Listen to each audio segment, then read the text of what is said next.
Alrighty, what's going on everybody? Anthony here back with another video. Today we're going to be putting a short block in an FS131 weed eater. Excuse me. So loosen the fan housing screw, of course. I'm removing the tube from this just to make it easier to work on. And plus you need to do it anyways, but I like to do that first. So put the tube, drive tube and everything aside. That way you have the engine and you can go down on that bad boy. So air filter housing comes off here, plus the air filter, and then remove the shroud. 3 screws here. Doing a little voiceover. I think I do talk a little bit in this, but I'm doing very little talking. It's hard for me to talk in the shop because people are always talking to me, and there's music and there's just a lot going on. So I just like to do a little voiceover. We're gonna remove the recoil starter screws now. Get those things out of there. 3 screws. Remove the recoil starter. So this engine has some vibration going on inside. Looked like one of the crankshaft bearings were bad. This is under warranty, so we're throwing a short block in it, not playing any games. So removing the fan housing here with that last screw. Fan housing is off. Removing the bottom shroud here, and then you know, there's no particular order. However you want to disassemble this machine, totally up to you, but I just kind of, there has to be an order when you do put it back together, but you know, it's somewhat of an order, but not, you know, perfect. So muffler comes off, 3 screws. Have to turn the Milwaukee up to level 3. I normally run it at level 2 just so I don't wear it out fast, so only use that level 3 when I really need it. So I like to take care of my stuff, take care of my tools. Big Milwaukee rad guy though. Coil wire comes off. I'll probably do the coil, so it doesn't matter. Like, you can do the coil now, you can do the flywheel now, it doesn't matter. Order does not matter. You just gotta remember how you put it back together. So a couple screws, coil pops right off of there. Easy peasy lemon squeezy. Hope you guys are enjoying these videos that I've been putting out. I've been putting out a lot of content. Make sure you hit that like button for me, and do it right now. No, I'm just kidding. So getting my 10mm. Yeah, 10mm will knock the clutch off, and the clutch comes off. Couple 2 10mm, and it stays together, so you don't have to worry about that coming apart or anything. And I'm gonna knock the flywheel off here. So I have a flywheel knockoff tool, but honestly, I just loosen this nut and give her a good whack, and she comes right off. But do this carefully, because if you damage this crankshaft, you damage the engine. So keep that in mind. It just needs a one good direct hit, and I'm picking it up and I'm holding it by the flywheel. It's kind of hard to hold on to, that's why I keep putting it down. But you got to get a good grip of the flywheel, and then you hammer it, and the weight of the machine will kind of pull the 2 pieces apart, so you're kind of using gravity. Alright, we're back. I believe it's a 14mm nut that takes the flywheel off.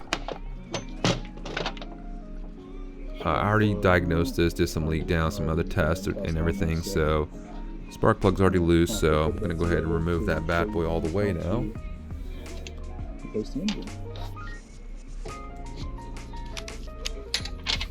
And then I think we're going to start on the intake side. So air filter housing, air filter base, whatever you want to call it, comes off. 2 8mm nuts, and that bad boy comes right off of there. There's a tank vent line that goes to this housing. Just take that off. I use that Stihl tool. I might sell that if y'all are interested in that tool that I just used for fuel lines. Let me know. Gonna go ahead and drain the gas out of this bad boy. This is pretty much an uncut video, by the way. So y'all could just see, you know, what all it takes to make this happen. And I want y'all to see how long it takes me. So most of my videos are cut. I only cut in between when I'm grabbing a tool or something, or if someone interrupts me, which I'm interrupted all the time. So it's actually kind of complicated to make videos because, you know, I run this shop. So fuel line tool is that tool I was telling y'all about. If you're interested, let me know. I might sell them, so be probably like 15-20 bucks shipped. But it's a great tool, honestly. It's actually a limiter cap tool, but I use it for fuel lines. I use it to pry off the throttle linkage and then the impulse line, and boom, carburetor comes off. Remove that little the linkage, throttle linkage there, because it will fall off and you will lose it. Ask me how I know. Okay, intake comes off, 2 screws, regular steel torque screw. Alright, so now we're going to take the intake and all the wiring off, control and everything. Comes off as one piece, and then we'll remove the fuel tank here. Very straightforward, very easy to do. Get those grommets from the fuel tank. Make sure you transfer those, because a lot of people will leave them in the old short block, and then the fuel tank will just be loose in the housing. That's pretty much it. I'm gonna remove this cup, the starter cup. That was actually super tight for some reason. Normally you could just knock these right off, but that thing was on there. Then I'm gonna remove the impulse line, and then we're gonna put this thing back together. Emulsion tube. Sorry, I forgot to. So as you can see, it's not too complicated. Everything is taken apart in chunks, so it's not intimidating. This is, like I said, I wanted to do a whole uncut version, so if you're doing it, you could pause the video in between. This is now the new short block here. But yeah, I want you to be able to pause the video and do it in the same order as me if you want. But yeah, connecting the impulse line. This trimmer is like, I think a month old, so it's not very old. So I'm reusing all the old gaskets and everything. You can re-gasket it if you want. Me, I'm just using the old stuff. For putting this fuel tank in with the grommets, excuse me, I'll spray a little bit of brake cleaner on the grommets there, the bushings, the AV system, whatever you want to call it, and then it'll be easier to press in. I like using brake cleaner because not only does it clean it, but when it dries, and it's like it's a very clean, smooth surface, so it's not leaving any residue. It's not going to come loose. It's going to dry in place. Now we'll put the starter cup back on. Again, this is a 14mm, just like the clutch or the flywheel was. So throw that back on. I wear gloves because I like to cut my nails too short, and so my fingernails are usually bleeding, or I have cuts from working on equipment and stuff and working on things. So I like to wear gloves, and plus I'm always on my phone or on my laptop, so I don't want to get all the grease and dirt all over my phone and laptop and everything. So if you ever wonder why I always wear gloves, that's why. And the brake cleaner and all these harsh chemicals that will get into your bloodstream, and it'll kind of mess you up. This is Alex here, and he's just annoying me, and he knows that he's annoying me because he's borrowing a pair of my pliers. But 14mm, tighten that flywheel up. They know I make videos and stuff, so I think I lost track here of what I was doing. I'm like, what was I supposed to do next? And then, yeah, like I said, there's no order. Like, I could throw the muffler on right now if I want. I could throw the flywheel on. It does not matter. The order, it's not that important. So, so when we're assembling everything sounds like I'm cross-threading it. It's actually not. All these bolts that go into the new engine are actually tapped in. So I'm going to tap in these 2 intake screws here. It's kind of tricky because the harness and the linkages are all in the way, so keep that in mind. It's a little bit tricky to put this back together, this part back together, but basically how you took it off, you're going to put it back on the same way. Put those couple screws in, and everything. You basically have to snap in the throttle cable after you put the 2 screws in, so it's pretty easy to do. Oh yeah, tomorrow's my birthday, by the way, so happy birthday to me in the comments. I'm just pushing the throttle cable into that little spot there. When you remove it, just keep an eye on how it goes back together, or how that throttle cable sits in there. And then this little like holder, it holds like the shut off switch and everything, or the wire harness. It holds it in place, and just make sure that you slide that onto the base of the short block. Don't forget that little throttle linkage that you can lose if you're not careful. This machine is pretty. We're gonna slide the old carburetor back on. When I slide it on, I'm pushing the impulse line down to where the impulse line is sliding onto it. So that's what I'm doing on the back side there. And I'm snapping in that throttle linkage. Short fuel line goes to the bottom. Long fuel line goes to the top of the carburetor. Very easy. Boom, we're rolling now. So air filter base goes back on. The gaskets there, I'm just showing y'all that the gaskets like to stick to the equipment, and it doesn't look like I'm putting gaskets on, but they're usually on the housing or stuck to the carburetor, stuck to whatever they're stuck to, whatever they're touching, I guess. Both the 8mm screws go back in, or nuts anyways. Sorry, it's late at night. It's 9 o'clock at night right now. And then you'll have to put the muffler on first. You can't put this on this part because the bottom shroud covers the bottom screw of the muffler. You have to put the muffler on first. So slide this gasket on. It is directional. The screws are gonna go in.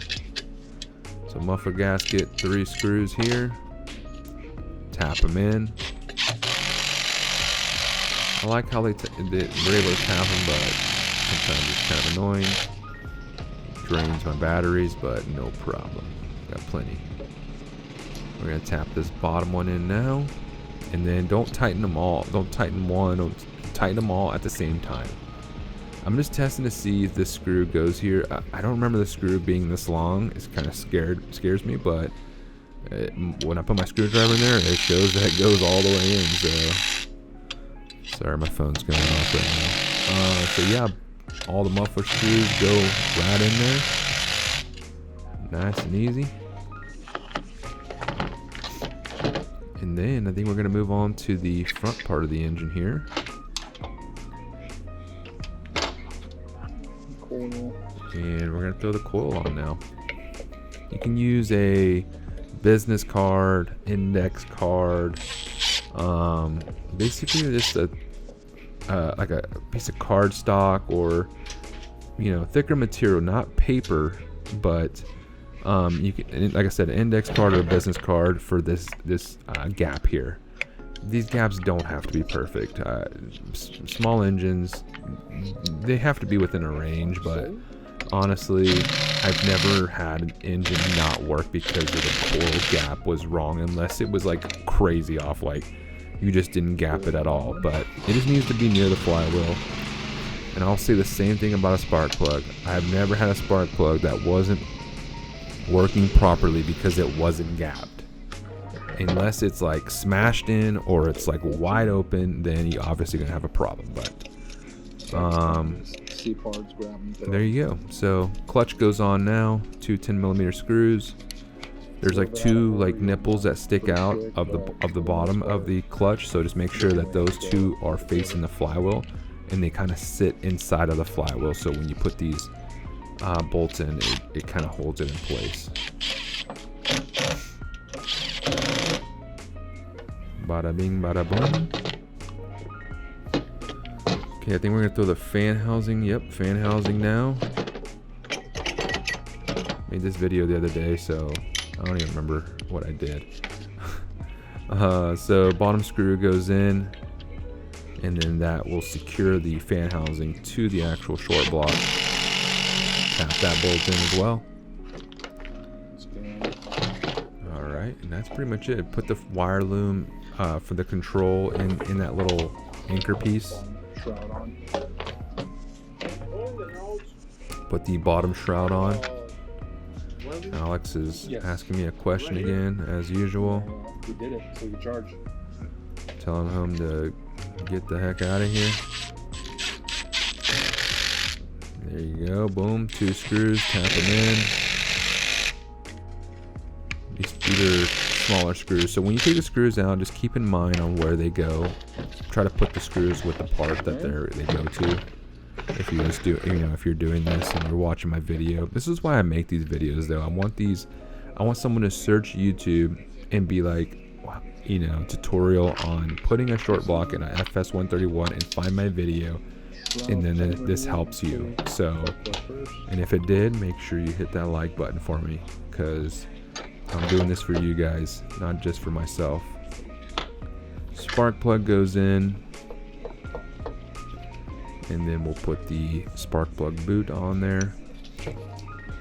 But like I said, that goes for every video I make, replacing a carburetor. That's why it's all kind of repetitive, that what I'm doing, because again, I just want someone to search for, replacing a carburetor on a FS131 or FS91, whatever it is, FS90, FC90, FC91, it doesn't matter. I want people to search, find my video, and my video helps them, and that's why I do this. We're going to tap in the shroud bolts now. Get those things in there. All the stuff you see, I don't force any of this, the covers on, or the parts. I don't force them into place. They all fall into place. So keep that in mind when you're putting the machines together. Excuse me. And that's pretty much it. Recoil starter goes on, air filter, and air filter cover goes on. Then we put the whole assembly onto the drive tube. But I don't even know, I gotta go back and look at what the time was when I started. That's why I like to wear, my watch during these videos as well. I mean, I wear a watch all the time, but I think it's good for y'all to see the exact time it takes me. So go back to the beginning of the video if you want to see, how much time and how much I cut up this video. But I think it took me 20 minutes. I want to say, no, this video is like 19 minutes, but yeah, so it probably took me 20 minutes combined with talking to people and cutting up and stuff. But I just blow out the air filter. I want to make a video on that too, on servicing air filters. There's a misconception about that. Write down that note. So we're going to slide the engine and housing onto the drive tube here, and make sure you put this on all the way. If not, the engine will spin and the head won't spin, and that will be a problem. So you can see the wear mark on the actual drive tube, and there's a wear mark on there from where the housing sits. So if you look at the drive tube right here, you can kind of see that mark, and you saw it slide right over that mark. That's usually how I determine if it slid in all the way. But basically rotate the drive tube, slide it in, slide it until it seats in all the way, and you're good to go. But that's pretty much all I got for you guys. Hope you enjoyed the video. Thank you for watching. Please like and subscribe. We'll catch you guys next time.